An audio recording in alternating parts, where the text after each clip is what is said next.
যখন আমি স্টেজে গান করি সবচাইতে বেশি স্বাচ্ছন্দ্য ফিল করি।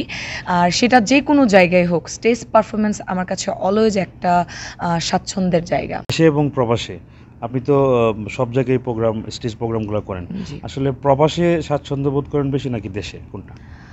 আসলে স্টেজ মনে করি আমি শিল্পীদের একটা থাকে না যে আত্মপ্রকাশ, নিজেকে প্রকাশ করার একটা জায়গা। যখন আমরা স্টুডিওতে গান করি, তখন আমরা একটা ঘরের মধ্যে রেকর্ডিং করি। যখন আমরা স্টেজে যাই, তখন আসলে আমরা ফিল করি একদম দর্শকদের খুব কাছাকাছি থেকে গানটা তাদেরকে শোনানো যায় এবং তাদের কাছ থেকে লাইভ কমেন্ট শোনানো যায়।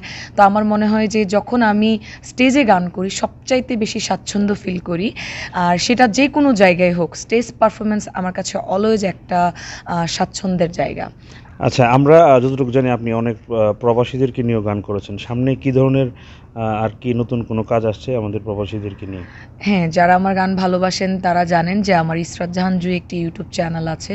সেখানে আমি প্রবাসী ভাই-বোনদের নিয়ে অনেক গান করেছি। আমি চেষ্টা করি শুধু প্রবাসীদের জন্যে না, যারা ফোক গান ভালোবাসে, মাটির গান ভালোবাসে তাদেরকে নিয়ে কাজ করার এবং নতুন, নতুন গান করার। আমার মনে হয় যে ফোক গানের মধ্যে একটা মা মাটির গন্ধ পাওয়া যায়।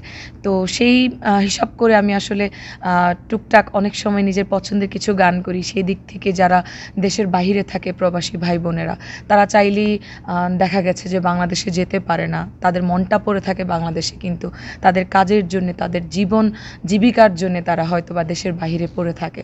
তো যখন আমার এইগুলো মনে হয় তখন আমার আসলে গান করতে অনেক ভালো লাগে। আমি প্রবাসীদের নিয়েও অনেক গান করি এবং আমার ইউটিউব চ্যানেলে যখন কমেন্ট করে যে আপু আপনার গান অনেক ভালো লাগে, আপনার গান শুনেছি, সুদূর কাতার থেকে দেখছি, দুবাই থেকে দেখছি, সৌদি আরব থেকে দেখছি এবং বিভিন্ন কান্ট্রি থেকে তারা আমার গান দেখে। তখনই মনে হয় যে না, আমার মনে হয় এই আমার বুঝি সার্থকতা। আমি মনে হয় একটু, একটু করে হাঁটি, হাঁটি পা, পা করে আমার লক্ষ্যে আমি পৌঁছাচ্ছি।